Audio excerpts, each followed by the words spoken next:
لفظ جابر اور جبار کی معنی۔ یہ حدیث حضرت جابر بن عبداللہ رضی اللہ تعالی عنہ سے مروی ہے۔ یہ حضور اقدس صلی اللہ علیہ وآلہ وسلم کے مخصوص صحابہ اکرام میں سے ہیں اور انصاری صحابی ہیں۔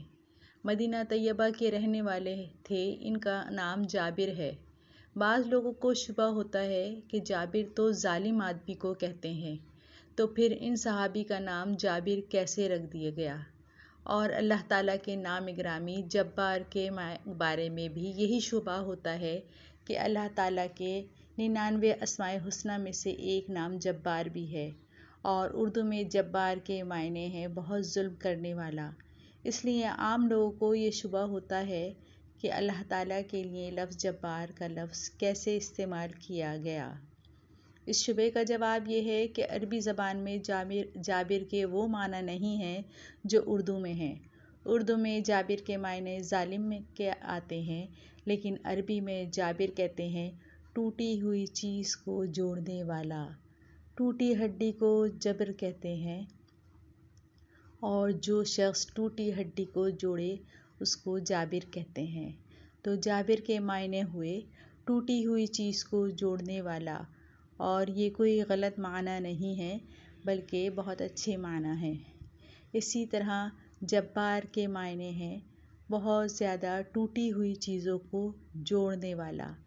تو اللہ تعالیٰ کا جو نام جبار ہے اس کے معنی معاذ اللہ ظلم کرنے والے یا عذاب دینے والے کے نہیں ہیں، بلکہ اس کے معنی یہ ہوئے کہ جو چیز ٹوٹ گئی ہو اس کو اللہ تعالیٰ جوڑنے والے ہیں۔ ٹوٹی ہڈی جوڑنے والی ذات صرف ایک ہے۔ اسی لیے آن حضرت صلی اللہ علیہ وآلہ وسلم نے جو بہت سی دعائیں تلقین فرمائی ہیں، ان میں سے ایک میں اللہ تبارک و تعالیٰ کو اس نام سے پکارا گیا ہے: اے ٹوٹی ہوئی ہڈی کو جوڑنے والے۔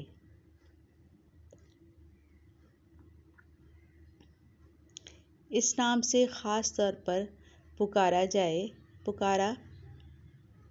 کہ دنیا کے تمام اطباء، معالج اور ڈاکٹر اس بات پر متفق ہیں کہ اگر ہڈی ٹوٹ جاتی ہے تو کوئی دوا اور کوئی علاج ایسا نہیں ہے جو اس کو جوڑ سکے۔ انسان کا کام صرف اتنا ہے کہ وہ ٹوٹی ہوئی ہڈی کو اس کی صحیح پوزیشن پر رکھ دے، لیکن کوئی مرہم، کوئی لوشن، کوئی دوا، کوئی معجون ایسی نہیں ہے جو ٹوٹی ہوئی ہڈی پر لگا دی جائے اور وہ جڑ جائے۔ جوڑنے والی ذات تو صرف وہی ہے۔ اس معنی میں اللہ تعالیٰ کو جبار کہا جاتا ہے، نہ کہ اس معنی میں کہ جیسا لوگ سمجھتے ہیں۔ لفظ قہار کے معنی۔ اسی طرح باری تعالیٰ کے اسماء الحسنی میں ایک نام قہار ہے۔ اردو کی اصطلاح میں قہار اس کو کہتے ہیں جو لوگوں پر بہت قہر کرے، غصہ کرے اور لوگوں کو بہت تکلیف پہنچائے۔ لیکن باری تعالیٰ کے اسماء گرامی میں جو لفظ قہار ہے وہ عربی زبان والا قہار ہے، اردو زبان کا نہیں ہے۔ اور عربی زبان میں قہار کے معنی ہیں غلبہ پانے والا، غالب۔ جو ہر چیز پر غالب ہو اس کو قہار کہتے ہیں، یعنی وہ ذات جس کے سامنے ہر چیز مغلوب ہے اور وہ سب پر غالب ہے۔